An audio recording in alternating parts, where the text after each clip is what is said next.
Hello दोस्तों, आपका स्वागत है एक्सेल ट्यूटोरियल के इस एपिसोड में। तो आज की इस वीडियो में हम लोग जानेंगे एक्सेल सेल्स के बारे में।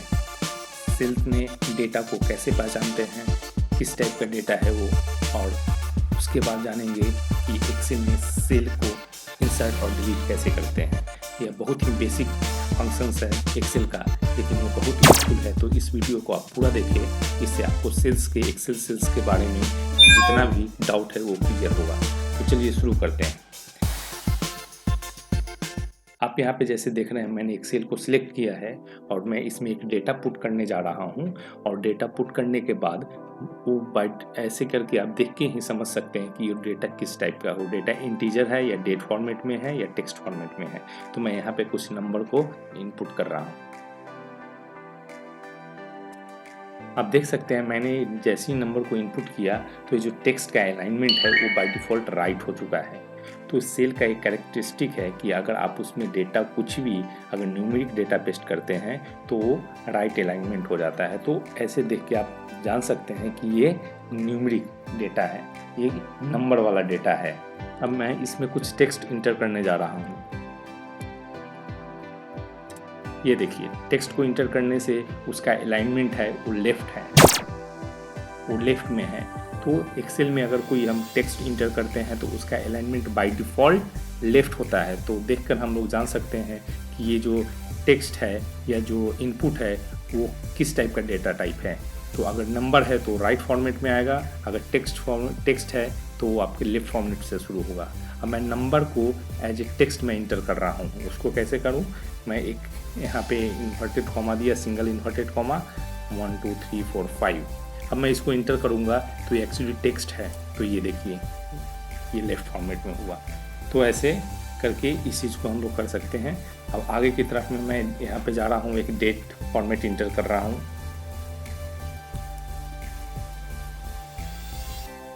डेट फॉर्मेट इंटर करने से वो राइट अलाइनमेंट लेता है। तो ये हुआ डेट का फॉर्मेट। अगर मैं कुछ इसमें फार्मूला इंटर करूँ 4/0 तो एरर आएगा। एरर अगर है तो आपका सेंटर अलाइनमेंट होता है। तो ऐसे करके हम लोग डेटा देखकर एक्सेल में जान सकते हैं कि वो टेक्स्ट टाइप का डेटा है या न्यूमेरिक डेटा है या डेट फॉर्मेट है या फिर एरर है। अगर नंबर है तो वो होगा राइट अलाइनमेंट, टेक्स्ट है तो वो होगा लेफ्ट अलाइनमेंट, अगर डेट फॉर्मेट में डेटा है तो वो होगा आपका राइट अलाइनमेंट, और कोई एरर है तो ये सेंटर है। तो ऐसे करके हम लोग एक्सेल का डेटा टाइप को जान सकते हैं। ये बेसिक है।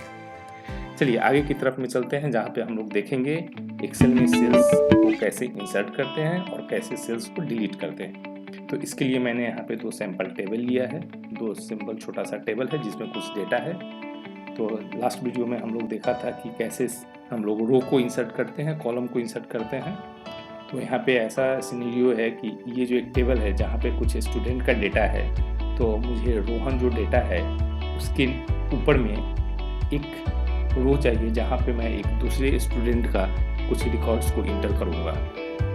तो उसको कैसे करेंगे, अगर मैं यहाँ पे रो इंसर्ट करूँ, फॉर एग्जांपल मुझे ये जो गीता और रोहन है उसके बीच में एक रो चाहिए इंसर्ट करने के लिए। अगर मैं यहाँ पे जाकर रो को इंसर्ट करूँ, राइट क्लिक और इंसर्ट रो, तो आप देखिए इस टेबल में तो एक रो न्यू इंसर्ट हो गया, लेकिन यहाँ पे भी एक नया रो इंसर्ट हो गया। लेकिन मुझे इस टेबल में नहीं चाहिए था, मुझे सिर्फ यहाँ पे चाहिए था वो न्यू रो। तो इसको कैसे करेंगे, तो यहाँ पे होता है कॉन्सेप्ट इंसर्ट सेल। तो जहाँ पे मुझे चाहिए इंसर्ट करना है सेल, मैंने रोहन को सिलेक्ट किया। रोहन को सिलेक्ट करने के बाद होम टैब, यहाँ पे आपको दिख रहा है इंसर्ट ऑप्शन, इंसर्ट पे क्लिक करें। यहाँ पे दिख रहा है इंसर्ट सेल। अब इंसर्ट सेल करने से यहाँ पे 4 ऑप्शन आपको दिख रहा है। पहला है इंसर्ट शिफ्ट राइट। अगर आपको कॉलम इंसर्ट करना है तो ये वाला ऑप्शन चूज करें, अगर रो इंसर्ट करना है तो ये वाला ऑप्शन। तो हमें रो में चाहिए एक सेल नीचे की तरफ में, तो मैं ये करोगे ओके कर रहा हूँ। आप देखिए नीचे क्या हो रहा है, ये क्या हुआ, एक नया सेल इस दोनों के बीच में इंटर कर दिया है। लेकिन ये भी गलत है, मुझे यहाँ से यहाँ पूरा चाहिए था। अब क्या हुआ, डेटा गलत हो गया। ये रोहन का डेटा ये 43 है, अब ये दिख रहा है 23 के सामने में। तो इसको ऐसे करने के लिए इस सेल को हम ऐसे सिलेक्ट करेंगे। मैं इस बार होम से जाकर इंसर्ट से नहीं कर रहा हूँ, मैं शॉर्टकट कर रहा हूँ। ये दूसरा तरीका है। मैंने इस पूरे रेंज को सिलेक्ट किया जहाँ पे मुझे रो चाहिए। अब मैं कर रहा हूँ राइट क्लिक और यहाँ पे आप नीचे जाएंगे तो देखिए यहाँ पे ऑप्शन आ रहा है इंसर्ट। अब मैं इंसर्ट पे क्लिक कर रहा हूँ तो सेम डायलॉग बॉक्स ओपन हुआ था जो पहली बार ओपन हुआ था। तो यहाँ पे है शिफ्ट सेल डाउन, मुझे एक न्यू रो चाहिए सिर्फ इस टेबल में, नॉट इंटायर वर्कशीट। तो मैंने सिलेक्ट करके ओके करना है। देखिए अभी एक नया रो बन चुका है और मेरा ये जो टेबल है ये जैसे का तैसे है। तो जो इफेक्ट हुआ है सिर्फ इस 3 जो कॉलम है उसमें जाकर 3 सेल इंसर्ट हुआ है। तो ऐसे करके हम लोग न्यू सेल को इंटर कर सकते हैं बिना दूसरे किसी टेबल पे इफेक्ट हुए। तो यहाँ पे अब हम जाकर कुछ एंट्री कर दे रहे हैं।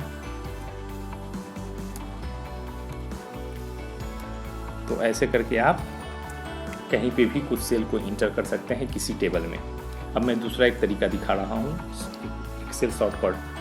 अगर मान लीजिए मुझे चाहिए इस टेबल में चाहिए ये रोहन और मोहन के बीच में, तो मैं यहाँ पे जाकर फिर से इस पूरे सेल को सिलेक्ट किया, पूरे रेंज को, पूरे टेबल के कॉलम को। अब मैं कीबोर्ड के थ्रू करूँगा।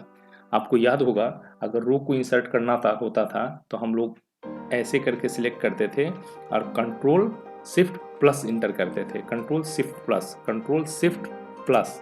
तो ये देखिए पूरा रो इंसर्ट हो चुका है। मैं इसको कंट्रोल जेड करके वापस कर दे रहा हूँ, लेकिन मुझे चाहिए सिर्फ इतना में। तो इसको भी मैं ये सिलेक्ट करूँगा। सिलेक्ट करने के बाद यहाँ पे भी मैं सेम ऑप्शन अप्लाई करूँगा, सेम शॉर्टकट कंट्रोल शिफ्ट और प्लस।